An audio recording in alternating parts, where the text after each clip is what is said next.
근데 여기서 좀 충격적인 게 노인층이 선호하는 게 유튜브라는 거. 그러니까 되게 제일 노년층과 제일 유년층이 같은 미디어 플랫폼을 공유할 수도 있고.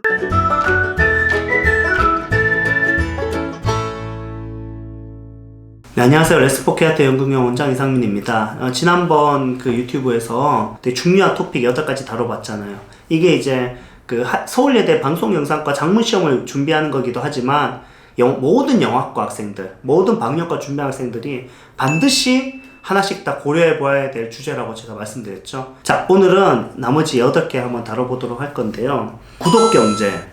예전에 클래식하게 그러면 신문 이렇게 배달해주고 이런 거에서 이제 영상을 이제 구독하는 걸로 바뀌었단 말이에요. 예전에는 이제 영상을 구독하면 하나씩 사보는 건데 이제는 월 얼마씩 내서 구독하는 거죠. 이거 구독경제라 그러는데 이게 영상과 연결되어졌단 말이에요. 넷플릭스를 통해서. 그러면서 이제 OTT가 다량으로 들어오면서 이제 구독경제가 됐고 유튜브도 이제 구독경제가 됐죠. 그러니까 하나씩 사고 하는 게 아니라 거대한 어떤 미디어에 어떤 구독경제화 되었다는 거예요. 굉장히 중요한 건데 이걸 단순히 경제적으로만 보는 게 아니라 제작적인 면이나 기획적인 면과도 연결지어 볼 수 있어요. 이 구독경제가 미치는 영향은 단순히 경제적인 데서 끝나는 게 아니거든요. 영상을 보는 습관과 문화를 바꿔요. 그리고 기획을 바꿔요. 영화라고 하는 건 원래 이렇게 시나리오를 쓰고 감독이 투자를 받고 그래가지고 이제 그걸 찍어가지고 이제 수익을 갖다가 이제 배분하고 뭐 이런 식의 어떤 개념이라면 지금의 어떤 그 구독경제 하에서의 영상 제작은 그 넷플릭스에서 그 기획을 받으면 되는 거죠. 그 넷플릭스에 팔면은 이제 끝이잖아요. 오징어 게임 보시면 아시겠지만 그러니까 구독경제가 가지고 있는 게 기획적으로 굉장히 차이가 있다는 거예요. 기존과. 그리고 실제로 영화를 찍는 입장에서 좀 다르고 영화가 소비되는 형태도 다르다는 거죠. 시즌별로 드라마를 한 번에 다 보잖아요. 넷플릭스 같은 경우에는. 그런 것이 주는 영향이 무엇일까? 뭐 이런 걸 생각해 보시는 거죠. 구독경제로 인한 콘텐츠 소비 형태의 변화에 대해서 여러분이 한번 생각해 보셔야 된다. 10번째 주제는 이제 매스미디어. 1인 미디어와 매스미디어를 구분지어서 볼 줄 알아야 돼요. 그래서 1인 미디어는 특징이 뭐고 매스미디어는 특징이 뭔지 이 두 가지가 과연 어떤 식으로 공존하고 있는지 현재 각각은 어떤 탄생 그걸 가지고 있고 어떤 발전을 갖고 있고 현재 어떤 문제점을 갖고 있는지 1인 미디어의 입장으로 매스미디어를 볼 수가 있고 매스미디어 입장으로 1인 미디어를 볼 수가 있습니다. 1인 미디어 같은 경우에는 결국엔 이제 보다 더 즉각적인 어떤 피드백이라든지 이런 입장에서도 생각해 보시고요. 제작에 있어가지고 매스미디어에 비해서 어떤 식으로 효율적인지 뭐 이 유튜브도 일종의 1인 미디어인데 이걸 제작하는 데 있어서 과연 매스미디어와는 또 어떤 차이가 있는지 이런 걸 생각해 보시면 되겠죠. 그 다음에 OTT와 지상화의 미래 방안. OTT에 영향을 받아서 지상파 방송이 변화가 됐잖아요. 그랬을 때 어떤 식으로 변화가 됐는지 OTT의 영향을 통해서 지상파 방송이 어떤 영향을 받고 있는지 생각해 보셔야 돼요. 그 다음에 그게 둘이 공존할 수 있는 방법이 무엇인지에 대해서 여러분이 논술할 수 있어야 됩니다. 그래서 OTT와 이 지상파 방송에 공존하는 그 플랜에 대해서 여러분 생각을 한번 정리해 보시는 게 필요하고요. 그 다음에 웹드라마. 이 방송의 입장으로 본 웹드라마 굉장히 중요합니다. 웹드라마란 무엇인가 정의할 수 있어야 되고 그 다음에 웹드라마와 기존 방송과의 차이점이 무엇이 있을지 이것도 여러분 생각해 보셔야 되고요. 그 다음에 VR에 대한 주제도 이제 빈번히 출제되기 때문에 여러분 생각해 보셔야 되는데 결국 VR의 탄생 그리고 현재 그리고 미래는 어떻게 될 건지 영상이라고 하는 분야와 연결지어서 VR에 대해서 한번 생각해 보시고요. 극장이라는 형태와도 연결지어 볼 수 있겠죠. VR의 발전에 의해서 극장이라는 형태는 과연 어떻게 될 것인가.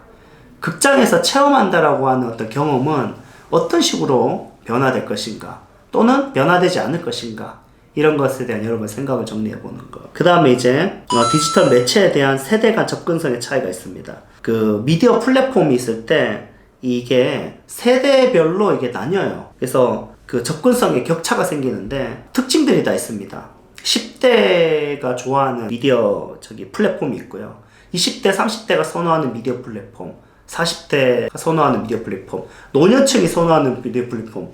근데 여기서 좀 충격적인 게 노인층이 선호하는 게 유튜브라는 거. 그러니까 되게 제일 노년층과 제일 유년층이 같은 미디어 플랫폼을 공유할 수도 있고 물론 이제 유년층은 틱톡을 더 많이 본다고 하겠죠. 이론적으로는.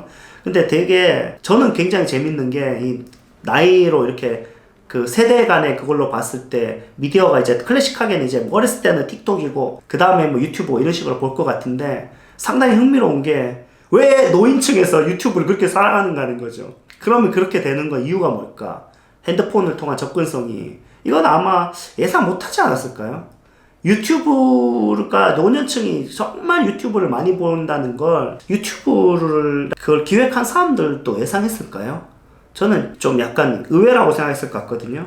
그렇게 이 계층별, 세대별로 어떻게 미디어를 접근하는 방식이 다른지, 격차가 어떻게 생기는지, 미래 방안은 어떻게 되는지 이런 거에 대해서 여러분이 한번 생각해 보셔야 될 것 같고요. 그 다음에 이제 내가 1인 미디어를 기획한다면 어떻게 할 것인가. 재작년에 그 성균관대 영상학과 2차 면접 때도 비슷한 게 나왔죠. 그 방송인의 관점에서 내가 스스로 1인 미디어를 콘텐츠를 기획해 봐야 되는 거죠. 요거에 대한 기획 아이디어와 좋은 어떤 생각을 정리하는 건 모든 학교를 준비하는 데 있어서 다 기초가 될 것 같고요. 마지막으로 UHD는 무엇인지, 그리고 현재가 어떻게 되는지, 미래가 어떻게 되는지까지 여러분이 정리할 수 있어야 됩니다.